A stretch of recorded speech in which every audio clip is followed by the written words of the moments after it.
এছাড়াও 2,13,000-এর বেশি প্রকল্প নেওয়া হয়েছে, যার মধ্যে 1,53,000-টির কাজ সম্পূর্ণ হয়েছে।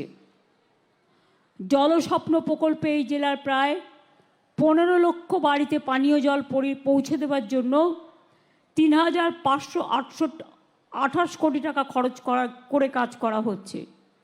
ইতিমধ্যে 9 লক্ষ বাড়িতে জলের কানেকশন পৌঁছে গেছে। এছাড়াও এই জেলায় আমরা 4,500 কোটি টাকা খরচ করে নানান বড় পানীয় জল প্রকল্প করছি। বাংলার বাড়ি আপনারা জানেন, দীর্ঘদিন ধরে কেন্দ্রীয় সরকারের প্রকল্প ছিল এটা। এখন আমাদের কোনো ট্যাক্স নেই, একটাই ট্যাক্স, জিএসটি ট্যাক্স, যে টাকাটা কেন্দ্রীয় সরকার রাজ্য থেকে তুলে নিয়ে যায়। একটা শাড়ি কিনতে গেলেও জিএসটি ট্যাক্স নেয়, রেস্টুরেন্টে খেতে গেলেও জিএসটি ট্যাক্স নেয়। সেই ট্যাক্সগুলো নিয়ে চলে যায়। সেই টাকার থেকে আমরা যে টাকা পাই, তার থেকে বাংলার বাড়িতে 3 বছর ধরে ওরা টাকা দেয় না। আবাসন প্রকল্পে আমরা ইতিমধ্যে প্রায় 47 লক্ষ বাড়ি তৈরি করেছি গভর্নমেন্টের টাকায়, এবং শুধু রাজ্য সরকারের টাকায়। আমরা একটা সার্ভে করেছিলাম, তাতে আমাদের কাছে 28 লক্ষ মানুষের নাম এসেছিল যারা অত্যন্ত প্রত্যন্ত অঞ্চলে সত্যি গরিব। তার মধ্যে 12 লক্ষ মানুষের কাছে তাদের 50% টাকা ইতিমধ্যে ব্যাংকের মাধ্যমে পৌঁছে গেছে, এবং বাকিটা আগামী 6 মাসের মধ্যে কাজ শেষ করলেই তারা পাবে। তাহলে বাকি থাকবে কত? 28 লক্ষের মধ্যে 16 লক্ষ। এই 16 লক্ষ মানুষের নাম যাদের আছে, তাদের আমি বলি ঘাবড়াবেন না, আমি আগামী 1.5 বছরের মধ্যে এই 16 লক্ষ বাড়ির ব্যবস্থাও করে দেব, যাতে আপনারা একটা মাথা গোজার স্থান পান। আমি আপনাদের আবার বলি, এই জেলাতেও প্রায় 56,000 মানুষ ইতিমধ্যেই বাড়ি পেয়েছেন, 12 লক্ষকে বাদ দিয়ে।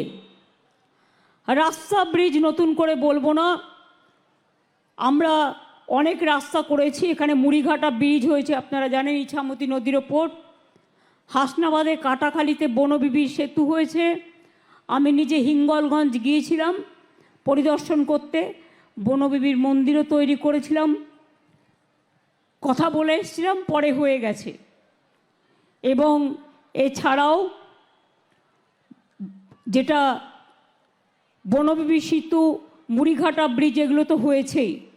এরকম অনেক প্রকল্প আছে, বিদ্যুৎ থেকে শুরু করে, জল থেকে শুরু করে নানা রকম। তাছাড়াও বিনা পয়সায় খাদ্য, লক্ষ্মীর ভাণ্ডার, লক্ষ্মীর ভাণ্ডারের মা বোনেদের বলবো, আগামী দিন আপনাদের বিধবা ভাতার জন্য কান্নাকাটি করতে হবে না, ছুটতে হবে না। এই লক্ষ্মীর ভাণ্ডার যারা পাচ্ছেন এবং যারা এখনো পাননি, যারা পাবেন, মনে রাখবেন, শুধু 60 বছর পর্যন্ত নয়, যতদিন বেঁচে থাকবেন ততদিন এই ভাতা পেয়ে যাবেন। অর্থাৎ সারা জীবনের জন্য। এটা মা বোনেদের অধিকার, এটা মা বোনেদের সম্মান, এটা মা বোনেদের বেঁচে থাকার জন্য, জীবন যন্ত্রণা থেকে মুক্তি পাওয়ার জন্য একটা লক্ষ্মীর ভাণ্ডার, যা মায়েরা ছেলে মেয়েদেরও অনেক সময়। আমি শুনছিলাম একটি ছেলে মায়ের লক্ষ্মীর ভাণ্ডারের পয়সা খরচ করে পড়াশুনো করে, যদিও পড়াশুনো আমরা অনেক স্কলারশিপ দিই, অনেক ফ্রি দিই, এমনকি জামা কাপড়টাও এখন তৈরি করে মা বোনেরা, সেলফ হেল্প গ্রুপের মেয়েরা অনেক কাজ করে, অনেক এমএসএমই সেক্টর আছে তারাও করে। আমরা বাচ্চাদের জুতোও দিই, ড্রেসও দিই। ক্লাস 8 পর্যন্ত যাদের ড্রেস দেওয়া হয় তাদেরও মনে রাখবেন ড্রেসটাও দেওয়া হয়। সেরকম আজকে এখানে অনেককে আমি দেখলাম স্টুডেন্ট ক্রেডিট কার্ড থেকে কেউ 5.5 লাখ টাকা, কেউ 4.5 লাখ টাকা, কেউ 3.5 লাখ টাকা, যার যতটা প্রয়োজন তারা পেলেন, আরও অনেকে পাবেন।